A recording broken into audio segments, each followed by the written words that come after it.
See everyone. Hello, I'm in here with Lavon. We're having some tech issues here at the ICCB. Surprise. Good morning, everybody. It's so good to see all of you. Again, I mean, you know me by now, but I'll just introduce myself in case we have any new folks participating as a part of the grant. I'm Whitney Thompson, Deputy Director for Workforce Education here for the Community College Board. And today we're going to be doing an operational meeting as we walk through sort of just some operational elements of the grant and try to clarify some of your questions as it relates to, you know, the paperwork part of grants, which is all fun, right? So you could, yes, that would be great if we had some IT apprentices. We're hiring actually. So Scott, you're behind because Brenda already offered us one, but because we are in the public sector and we fund, we cannot. Yeah. All right. So Angela, are you sharing the PowerPoint? Yeah, she's sharing the PowerPoint. Yes. Let me go ahead and start sharing. Okay. Okay.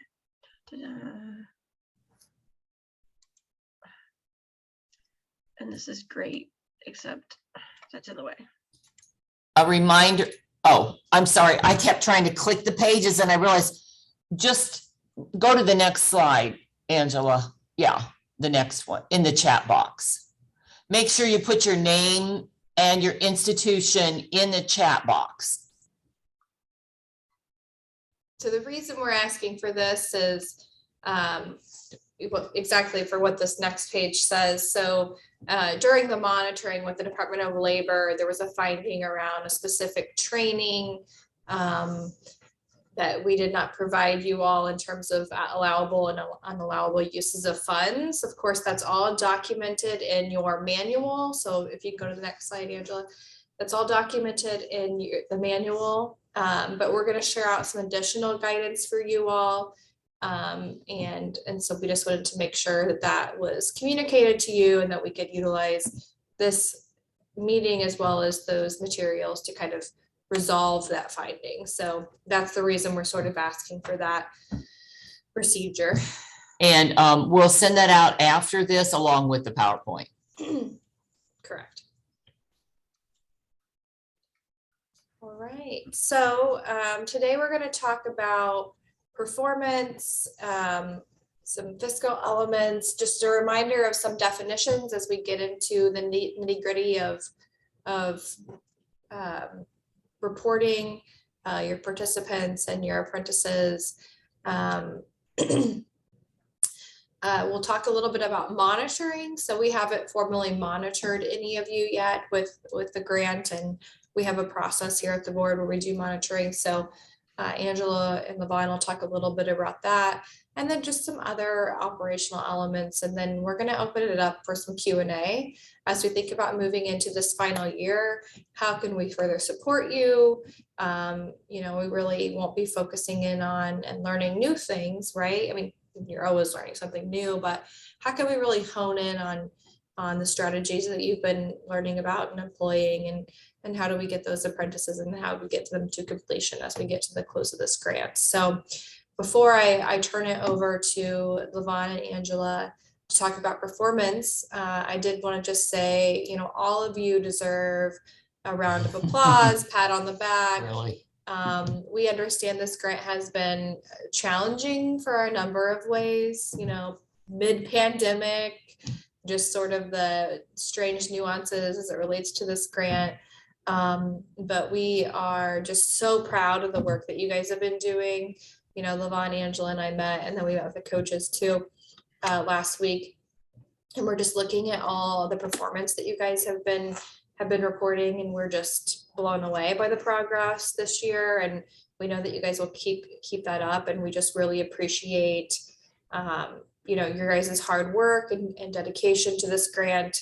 And so we are so happy. So if we were in person, we'd have like a pizza party or something, you know, I don't know, but just really, really pleased with the progress we're making on this grant. So thank you for your work on that. All right, I'll turn it over to you guys. Okay. So as you know, the performance numbers are the critical element in this in terms of ultimate success with the Department of Labor at the end. So what we're showing you here is what AGS Prime and your quarterly reports show. And we do have some that we're still working to find the numbers where there's some differences, but that's not really the critical element of this. We wanted to show you how we have improved, how you've all improved and increased your numbers. So Angela, you want to go ahead and walk them through this? Sure. Starting at the top, the gray box on the left is we were able to pull out of AGS Prime at the end of Q3. So we know we've talked to some of you and you've made some adjustments and some shifts, and those numbers have been updated, but anything that you've entered in April and May is not reflected on this chart. So even if you're looking at this now and you go, hey, wait a minute, my number should be higher. Today, it probably is. But as of March 31, this is where AGS Prime shows you were. And then the numbers in the white side right next to that are what you reported in your quarterly report. So we were able to go back to you and say, well, for example, in city colleges, they reported in number 5, which is your unemployed, underemployed, they had 3, but in AGS Prime, they didn't show. So we could go back and talk to city colleges and say, so how can we help make sure these numbers are showing in AGS Prime and make sure that everything's counting everywhere that it should be. You see that JFF is blank right now, but that's not because they don't have any numbers. They have, from what we understand, at least 200, potentially more apprentices, yay, that we get to add to these numbers. But they've only recently gotten a lot of that data. And so they're just getting that put into AGS Prime. So that's why right now JFF's line is blank. It's not because they don't have any. It's just we're working on getting all that data put in. And just if I could jump in here, Angela, just a reminder, many of you guys, your participation in this grant and knowing JFF has been from the technical assistance side and the professional development side and the coaching side of this grant. And what you may not have known is that they also are responsible for our partnership as it relates to national scaling. And so they've been doing a lot of work with employers across the country to scale up apprenticeship programs, largely registered. So for some of you who may be confused by that, that's just some clarity there. So thanks, Angela. Yep. Thanks, Whitney. I forget that not everybody's inside my brain and knows what I know. Sorry. So and if you're not sure what 1 through 6 is, because Luan and Whitney and I deal with this on a almost daily basis, we have these all memorized, but they are listed down the bottom. So number 1, in very rough terms, is your participants. 2 is your enrolled apprentices. 3 is completed apprentices. 4 is completed with a credential. 5 is your unemployed and underemployed. And then your number 6 box is your incumbent workers. So what we did at this bottom section, the large gray box with numbers going at an angle that I'm pointing at that you can't see me pointing at, are the totals coming down to that. And then the white, again, is the quarterly report numbers that add up coming down. So you can still see where there's a little bit of number difference or a large number difference, we're working through all those. But then I also added the very bottom. These are end of year 4. I listed them as required numbers. Our grant goals, they're required numbers. So you can compare to see where are we in relation to these numbers, just so you can gain some. So we've tried to put this all together. I know last quarter, some of you were shared out these numbers as nope. We were in contact with you. We will probably also do a comparison of by college. What was your goal for Q3? Where are you now with Q3? And share those out with coaches and out with all of you, so you can see those as well. I think that helped some of you last year or last quarter when we did that. So questions on this chart?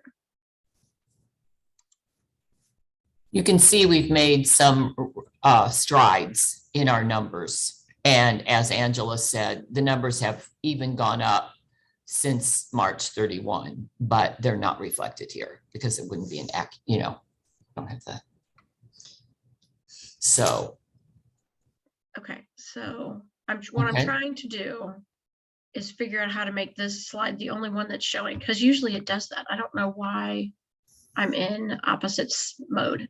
Okay, can you go? sorry, Andrea, I would love to. If somebody's smart enough to tell me how to make this the full screen, I'll click on whatever you tell me. Angela, if you go up to display settings, you should see Yep. at the top, yep, and then you'll go to swap presenter view and slideshow. Hey, thanks, Brittany. You're welcome. I was like, somebody on this call knows how to make this switch. What's funny is I was watching that and I just forgot that we weren't presenting from this Yeah, computer, so I just know. like didn't even think anything about it. I think too, just to kind of jump in here, I think, the highlights from this is, one, look at all the great progress you all are making. Two, we still have some discrepancies between like what you're reporting and what's in AGS Prime. And of course, Todd and Jay and Angela and Vaughn have been working with you all to kind of to get that to be the same, right? And we understand that there may be some errors, so that's why we kind of go back and forth with you all. Three, you're seeing a lot of progress as it relates to the use of the incumbent worker apprentice.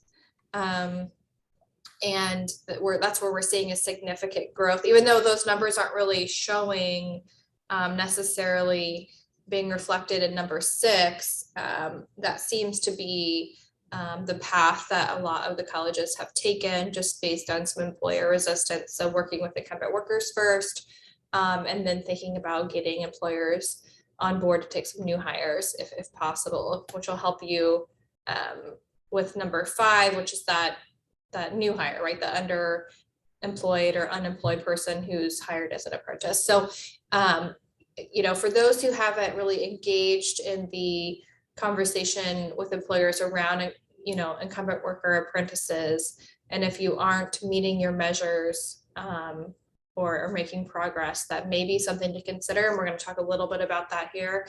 But I think, we can take a quick pause. I would love for folks who are making good progress or who have seen some decent progress in the last 6 months, if you want to just share what's been working with you, for you, what's changed, what did you have an employer champion, right, come in?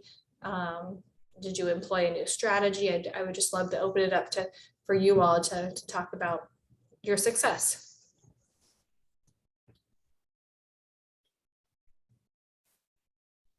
I can start if y'all can hear me. Yep, we're good, Andy. Yeah, we had our first big win recently, so it's really encouraging. After a couple of years of many dead ends, we had some small numbers in the late 2021, early 22 with just doing some basic help desk training with our adult ed students. We had an opportunity in early March to speak at our local Chamber of Commerce breakfast. Just to say up front, we have grant funding to provide IT training at no cost to the company. I made that gamble thinking the year's almost over, so we had money to spend. And just that sales pitch was enough where the city's 3rd largest employer now wants to train over 100 team leads and some help desk training. And that will take place it'll be June and July, so some of it will have to bleed into next year's numbers, but at least we'll finish the year with a good number of people taking some training. I mean, for us, the excitement is just that it shows that persistence does pay off. You have to go through a lot of no's to get to a yes. I think I learned firsthand why I didn't go into sales, because it was hard to have to keep everything not work out at first. Persistence is Yeah. key in the apprenticeship space for sure. Thank you for sharing, Andy. And that you were out there sort of talking Right. about, you weren't just waiting for people to come to you. They're really out there. So we in the community, we appreciate that. Anyone else want to share any recent successes, sort of something that changed the progress of your grant, this particular project?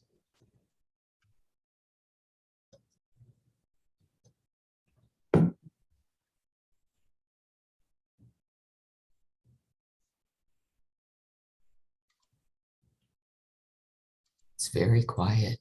Any questions before we Yeah. move away from performance to other topics? Such fun things like funding.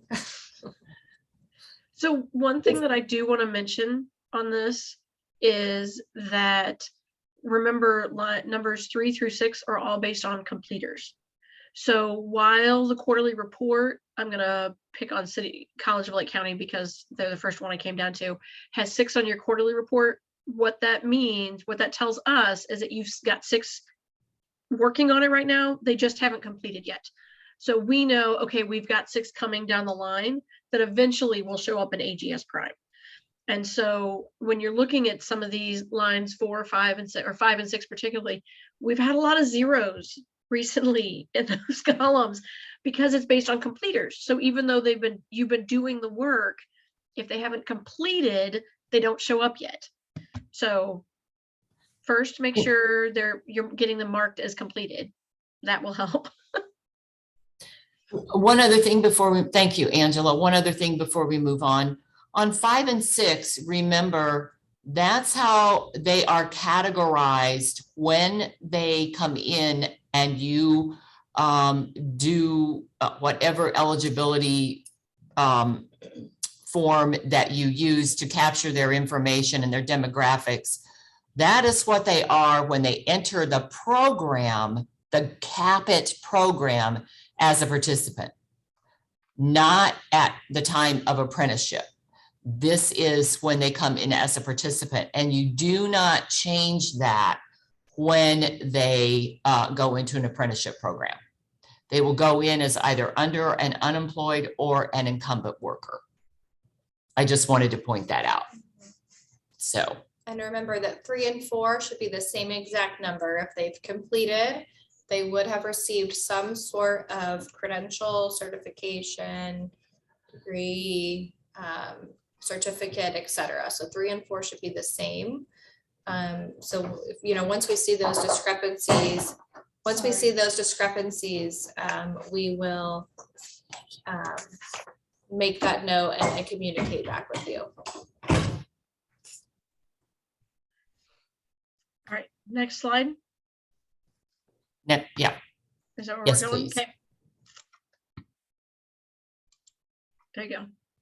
So thank you, everyone. Quarterly reports are in, on time.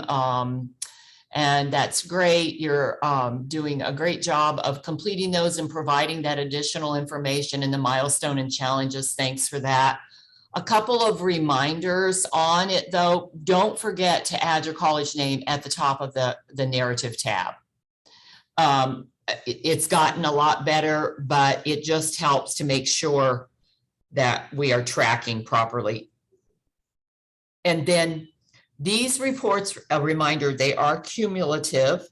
So you don't need to send a whole new report each time. Just go into the second tab, update your fiscal, and it will accumulate across, and update your Q2, and it will carry your numbers all the way across, and it will be cumulative. So that way there's only really one document, and everything for the year is in that one document. And that's easier for you in the long run and for us also. These are just operational things that, please include your your match on the fiscal tab. It's really, we're going to talk again about match. We cannot really stress how critical it is that you are doing your match each quarter and showing it on that fiscal tab. So please, we'll talk about that in a minute. And then another reporting issue is that final budget mods for year 3 are due May 30th, and send those to the iccb.grantpayments@illinois.gov, please. And then if they, we'll work together with them if on any issues. That is our new, we've talked with you before that we have a new grants management team. And so that is the team that's going to review this information and then follow up with us. Anything you want to add about that, or Angela? Any questions about this?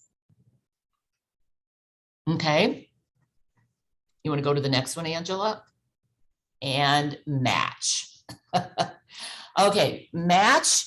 We were also, this was addressed with DOL, or DOL addressed this with us. The point that match must be reported every quarter. Frankly, we had a different understanding at the beginning of the grant, and it was clarified after everything was in process. So I've got to get a little closer to read this. I don't have, so anyway, I'm not going to read word for word. I'm just highlighting. So you have a match, cash, in kind, or third-party resources equivalent to exactly 35% of the grant award amount. They must be expended on allowable grant activities. And we've given you in the past, and they're here again, the cost principles outlined, particularly in Uniform Guidance 2 CFR 200. Match is recognized at the time in which the funds are expended. So that's why we are saying, because we collect information quarterly, please submit your match quarterly. Any questions at that point? Okay, and we've sent this out in the past as our policies and procedures around match.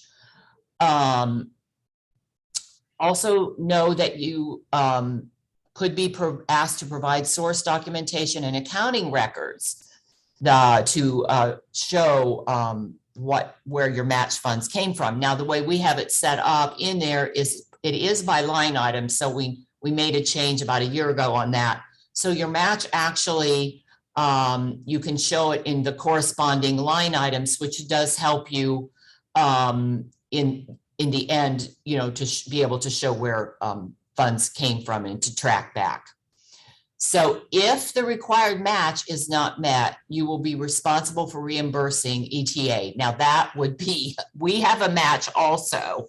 So we would reach out to you for match, then we would send everything, but we know that's not going to happen. We know it'll get taken care of, but it must be expended as required. Then we collect your match, and on our quarterly reports, just so you know, we send what you have shown in to the Department of Labor. I will tell you that for this quarter, match does not meet 35% of our expended expenditures to date, and that's the college's match. So please go back to your expenditure reports, look and see what you are showing for match, and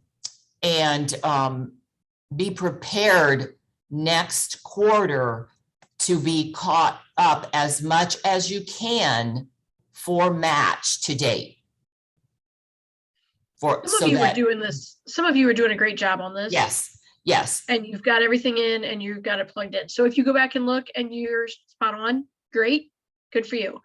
There's a few of you that are not reporting match well. You're not meeting that. It's not that you're not reporting, you're just not at the 35% match level. And remember, as Whitney just highlighted, it's expenditures. It's not your quote budget amount, it's your expended amount. Now, of course, we want you to spend and expect, the 100%, but at this point, it is expenses. Okay. Let's see, I think we've got that. So we give you some examples, and if you look below, matching and leveraged resources can come from a variety of sources. And you can see there the private sector, the investor community, philanthropic community, not-for-profit sector, non-federal public sector funds. Go to the next page, please, Angela. And I just can. Go sorry, ahead. Sure, of course. If you want to go back real quick, I think this is a really important point because this isn't always allowable under other Oh, grants in leverage terms of resources? no. So if it's a non-federal yes. grant, so if it's a state grant that you're utilizing to help support a Yep. staff who's working in part of this grant, usually when we talk about match with grants, you that's cannot use any public funding as the match, but this is not the case. As long as it's non-federal dollars, you can use your state grants from us to help meet your match if it's appropriate. And we're going to talk about some examples on the next slide. Thank you. I kind of slid over that, and that was critical. Next slide. Okay, so we can look at the calculations for match based. If you're basing it on participants served, you can see the calculation here. And it's pretty basic math.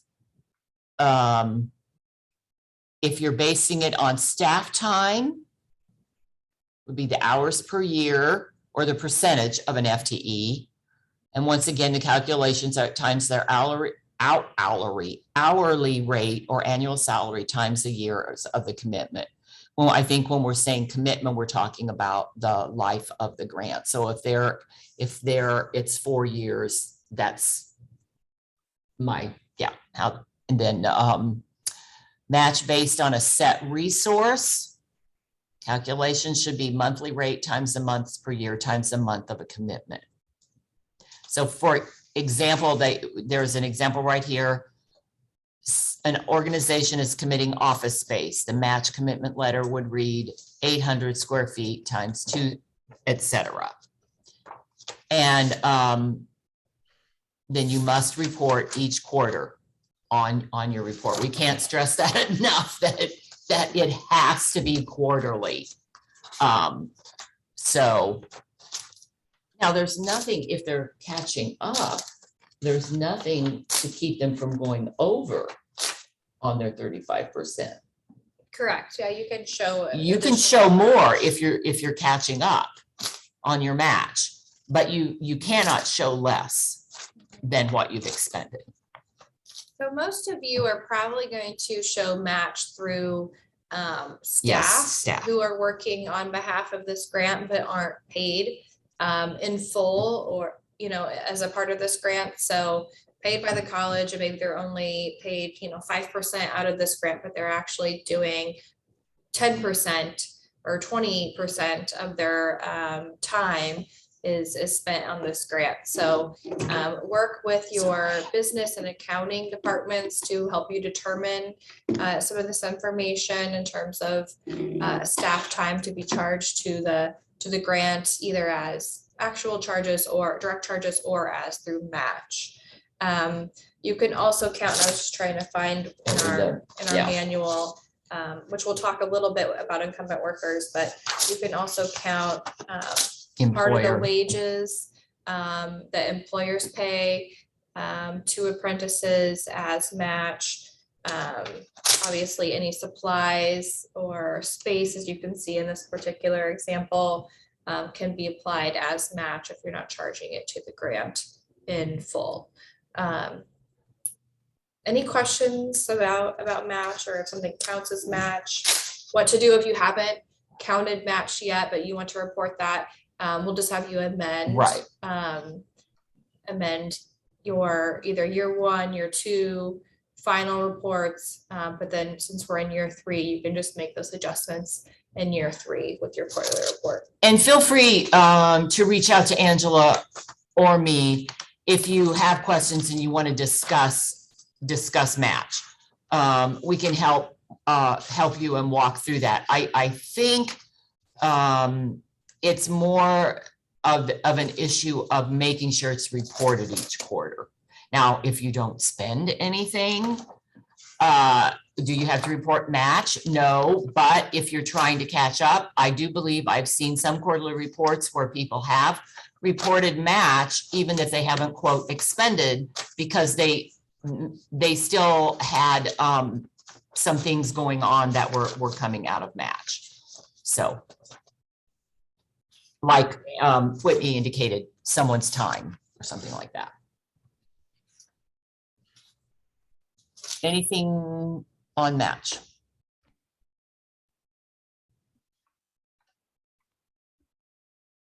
Okay.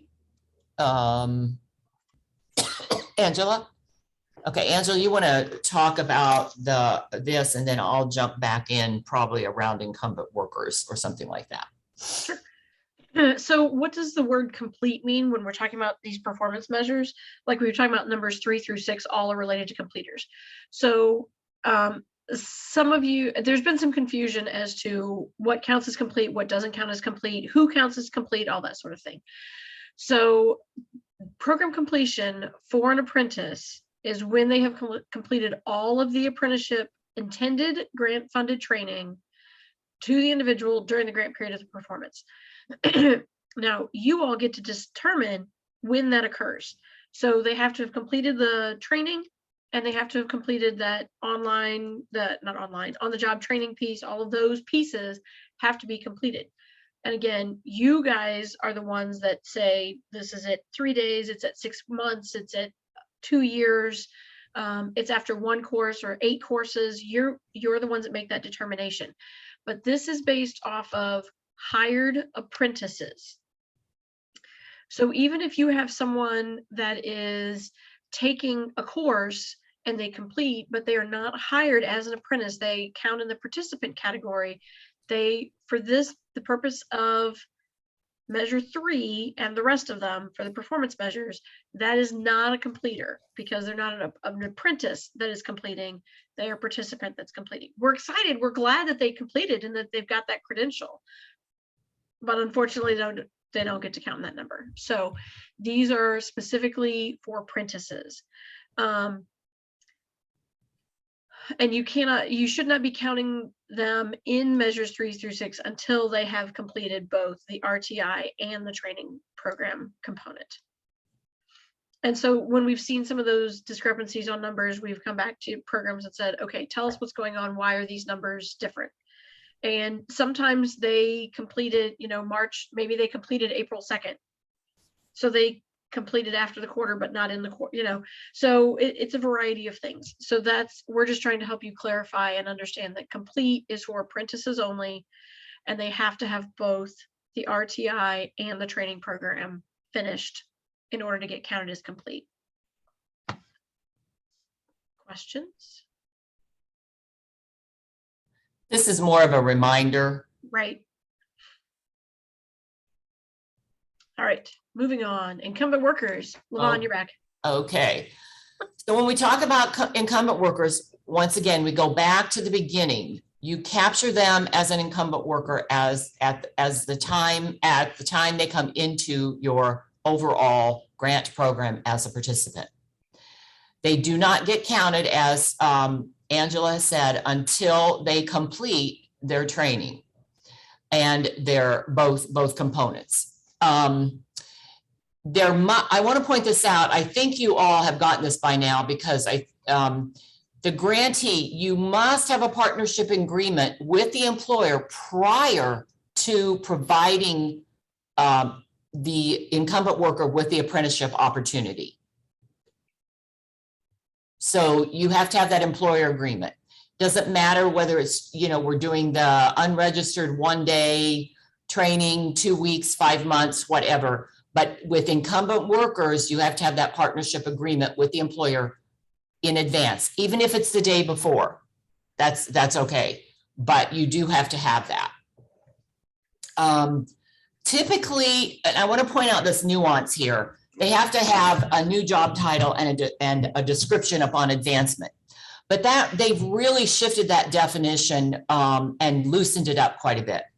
As long as they are using the new competencies in the job position that they're currently in after they complete, and you would be able to document that, it says the incumbent worker can be counted as having advanced into a new position. So they can stay in the same job. You see, there's nothing in here about that they have to make more money. just have to be able to document that if required, if asked. The other thing, incumbent workers are not required to have a credential attainment.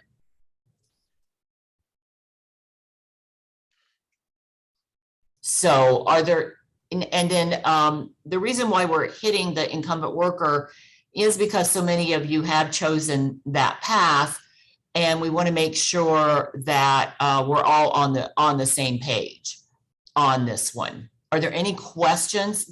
Is there more on the second page on incumbent worker? I can't remember. No, it goes into different measures. Okay, all right. So any questions about incumbent worker? This is Jackie Dace. I do have a quick question. So what you're saying is if it's an incumbent worker, they don't have to earn a credential but if they I mean, it's complete great if they do, yes. So in that case, does that mean that number, what is it? They 4 that's would where- be yeah.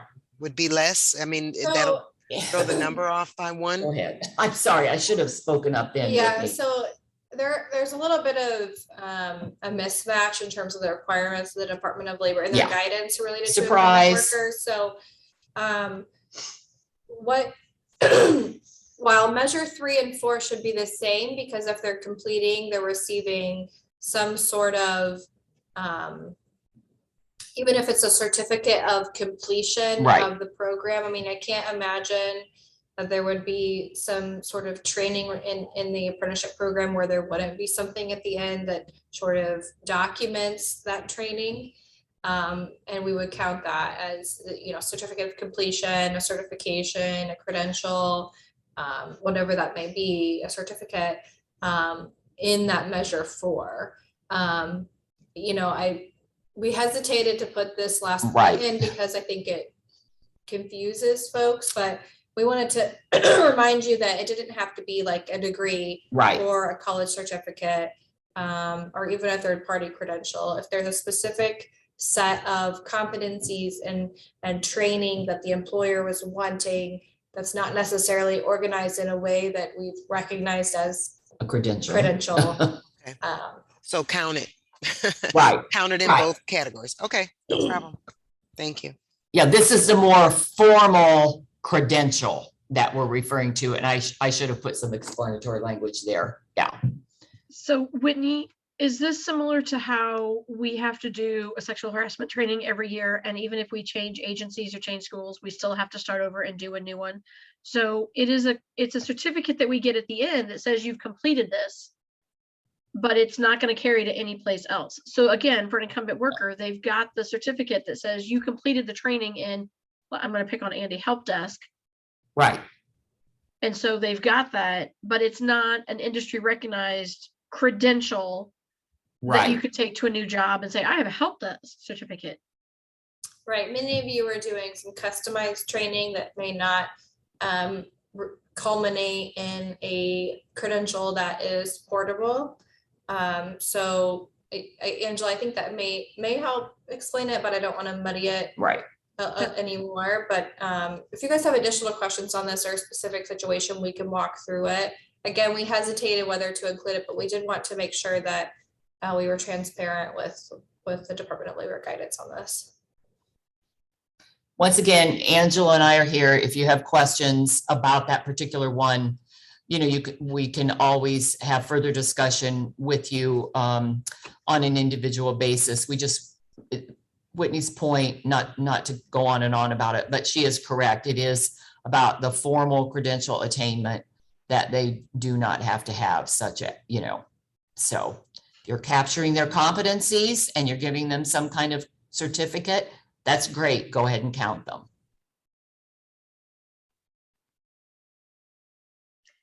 You want the next slide? Yes, please. Okay, Angela. Oh, definitions of measures B1 through 3. So we've spent a lot of time over the last year talking about A1 through 6, which is why Lavon and I now have them burned into the back of our brains. But we haven't talked very much about measures B1 through 3. Now, you've reported them on your quarterly report. They show up in AGS Prime, all those kinds of things. But we need to make sure that you guys are all clear on what exactly they mean and how to count them and where to count them and who to count. So for the B1, that's the one that's the total number of newly created apprenticeship programs, including registered apprenticeship programs. So this could be your unregistered or registered. In this, each new program can be counted only one time during the period of performance. So like Andy mentioned that they're going to get something started with ADM in June or July. He's going to report that once as a new program. He should not be counting it in June and then again in July because it's the same program. He's only counting that once. An apprenticeship program that is counted in B1 as newly created cannot also be counted in B3 as an expanded program. We'll get to that in a minute and I'll reference back to that. But if it's a newly created apprenticeship, it's a new apprenticeship program. That's it. Okay. B2 is dealing with the total number of employers engaged. And those are employers that adopt an apprenticeship program as a result of the CAPIT grant, which at this point, that's most of what you're working on is in relation to the CAPIT grant. So this does not include employers who have participated in employer roundtables or they engage in other activities in the grant. These are the ones that have adopted the apprenticeship program.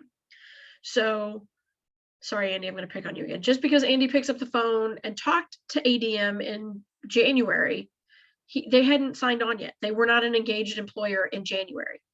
But now he's talked to them in May and they said, yep, we're in, we're going. So then he could count them in the May and the Q4 as an engaged employer because they adopted it in May. Okay. These include employers who've signed commitments to hire them, employers who've hired IT. So maybe they said yes, but you weren't able to get anybody into them because you didn't have any students that were interested in doing what they needed. So that's the second one is they actually got them. They have incumbent workers. So some of you, like we've talked, are going that route. So those are the ones that are now new employers engaged, or they've become a registered program sponsor. You know, you've been working with them to get a registered apprenticeship going. And so that's when that happens. So these are the number of employers engaged in relation to adopting the apprenticeship program, not just having a conversation with them on the phone. So in Andy's example, then he can count the new apprenticeship program with ADM in number one, in B1, and he can count the employer in B2. Correct? Yes. Yes. Okay. Yes. So Andy, make sure in Q4 you count them both places. Okay, thanks. And to clarify, it's not ADM, but it is a Decatur Okay, employer. sorry. Yeah. Okay. Whoever it is, we're happy to take them. Thank you. So, okay, so there's your B1 and your B2. Any questions on that? Okay. So your B3, this is the total number of expanded apprenticeship programs, including registered apprenticeship. So it could be unregistered or registered. These, so new industries, occupation service areas, or increasing the number of apprentices registered. This does not include new industries, which we currently can't do with DOL. Again, this is directly from DOL statements. So to Whitney's point earlier, we want to make sure we're being transparent that you cannot use a new industry because we're not allowed to right now. It also does not include an apprenticeship program that is counted in B1. So again, in Andy's case, if they're just starting an apprenticeship program, it can't be expanded because it's not expanded, it's a new one. Expanded programs are those that existed prior to the grant's implementation and grow during the life of the grant. So if that particular employer that Andy's working with were doing, say, already had apprenticeship programs going, and now they're going to expand and add a cybersecurity apprenticeship, then they would count in the expanded apprenticeship program in the B3 category. But they should have been already serving apprentices prior to the CAPIT grant coming in to their facility. And there is no overlap between these three measures. I mean, it's not like one duplicates into two or two duplicates into three. It's they're different. And we're going to start working on some more of these because this is where some of our numbers Right. are a little lower right now. We do still have goal numbers for these that we are obligated to meet by DOL. But we also need to do, I need to do some work with Todd to find out exactly how are these reported in AGS Prime, because what you all have reported on your quarterly reports are very different numbers than what we're seeing in AGS Prime. Some are way higher and some are way lower. So we just need to find out from Todd exactly how do we get them to count in AGS Prime so we can help make sure you guys are capturing everything correctly. So when we're reporting it out, everything gets reported correctly and appropriately, and all of your great work is being reflected. So more to come on B1 through 3. Don't worry, this is not the last time you're hearing about these. But any questions before we move on? Oops, somebody put something in the chat. I thought yeah. I have the overall ICCB goal for these. For B1, our overall goal is 53. Our overall goal for B2 is 266. No, it's 92. No, it's not. That's the number that's no. Scratch 266. 92. Sorry, 92. I'm looking at the wrong piece of paper. And the last one is 60. 60. B3 is 60. So 53, 92, 60 is our overall goals. Some of these, again, I've got to work with Todd to make sure that these are how we're getting this into AGS Prime. How do you plug them in? How are we pulling them out? All of that sort of thing. So I'm sure I've every confidence that we'll have a conversation about this again. And I think we've achieved, although that doesn't mean we want to stop, and I know you won't, but we have achieved number one. Right. I believe per your quarterly reports. For quarterly reports. Based on the quarterly reports, we have hit 58 of 53 on B1, and I want to go back to make sure. So B1 is a newly created apprenticeship programs. So it looks like it again in the quarterly reports, it looks like it's there, but in AGS Prime, we're only showing 7. Right. So again, that's one of those things that we need to find out, how do we help you guys get these to the right places? So don't worry, it's coming. Any other questions? And I believe, Levon, aren't B1 through 3 goals divided out for each college? Yes. In their you all have goals. Yeah, and you should all have that information because it was shared with everyone. Okay. All right. Enough for now. It's coming back. Don't worry. Monitoring. This is Levon and Whitney. So as a part of, excuse me, we're going to talk about 2 different monitorings. One, the Department of Labor monitoring that we received last year. We're still trying to resolve some of those findings, which impact you all sometimes. So we'll be doing that, and we may need some additional items from you all, but we're getting close to resolving that. More importantly, as a part of grants, you know that we do monitoring. So many of you have probably received monitoring from us if you work with the Perkins grant, the Adult Ed grant, or other grants from our agency. So we'll be scheduling those this year. All of our sub-grantees have to be monitored by December. So we'll be putting out a schedule and contacting you. It'll look very similar to other monitoring processes. So if you're unfamiliar with that, we have a monitoring guide we'll send out that it will walk through the full process. There's a programmatic component and a fiscal component. Usually we notify you a few months in advance. You pull together some documentation that we request. There's a self-assessment as a part of that. It's not a huge lift. As long as you have documentation in terms of the financials, accounting records, but also sort of your programmatic elements. So thinking about how you determine eligibility, intake, and again, it's all on this form, and we'll be sharing that out probably later this month, if not early June. And we'll have those scheduled. And so we will probably be coming, well, fiscal may be coming on site. We may be doing some virtual depending on our availability, but just know that is coming, and match will be a part of that too. So be thinking about that. You know, any questions about monitoring? It's pretty straightforward.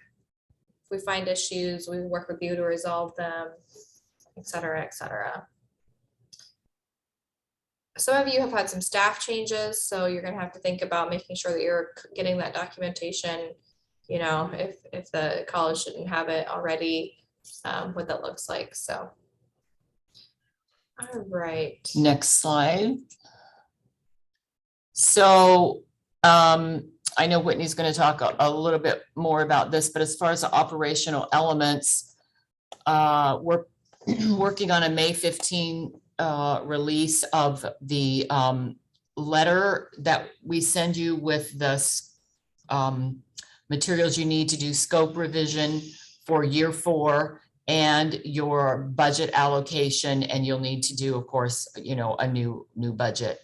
We'll be asking you to submit those. So do you want to go ahead or anything you want to add to that?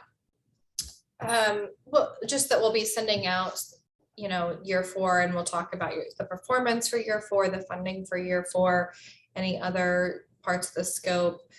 It'll just kind of give you a roadmap for this final year in terms of our expectations. Some of you have just started making progress this year, and we understand sort of the reasons why. So, you know, we may have to apply for an extension, a no-cost extension into year 5 in order for us to be able to count those completers, right? Because if they're starting next year and they're in a traditional program, they may not complete until a year or 2 from now. So we may do a year 5 extension. That's sort of more information to come, but we would like to not do that. I know many of you are probably ready to move past this grant, and we'll talk a little bit about sustainability in this next year, but be thinking about, you know, what your capacity looks like, what your, you know, where you are in terms of performance, and if that's something you're interested in, because we may have to do that just for the sake of meeting our performance with this grant. So, and we want to be supportive of those who are still continuing on. And once again, we will ask you to submit at least one success story by June 30. It can be a participant, it can be grant related, participant apprentice related. So if you have any questions about that, you can also reach out to us, but it's, you know, we're basically asking for a couple of paragraphs. And then lots of times, part of this is it just gives us further insight, but also it is a chance for us to share with the Department of Labor. They often reach out to us for information like this, and we also submit in our quarterly report to the Department of Labor. We submit a success story, at least one. And so it's an opportunity for you to showcase something in your program in a more defined way. And then we have that available.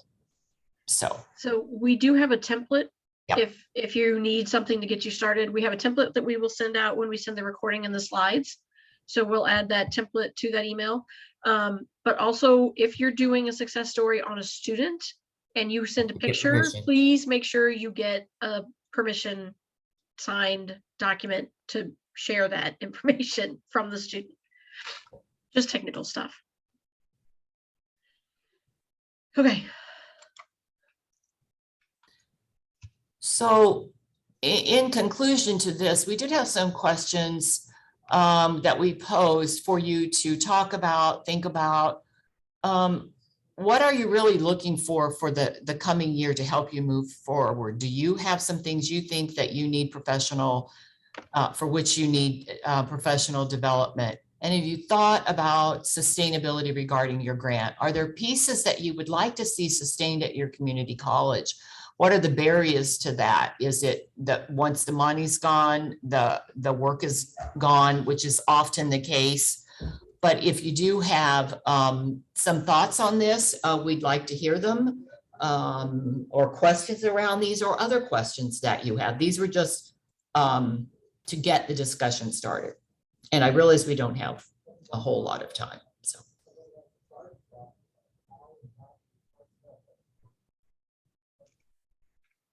So what we'll do for the sake of time, and you Yeah. guys can put this in the chat too, is when we send out all the information, we'll post to the group some of these questions for you to consider. And we do want your feedback as we're crafting this, what the support looks like in year 4. So you may see some changes to the way in which we're gonna do coaching or the learning community. We're hoping to get in person at some point to do a workshop. So we really want to support you in year 4. So we just want you to think about those things. So it's 10 and I don't want to keep you past time, but we thank you for joining today. We know that operational meetings are not glamorous or fun or insightful necessarily. It's all about paperwork and forms and all the technical aspects to the grant, but are important for making sure that we are doing our due diligence for the Department of Labor. So, all right, thank you so much for joining, and you'll hear from us soon. Thanks, everyone.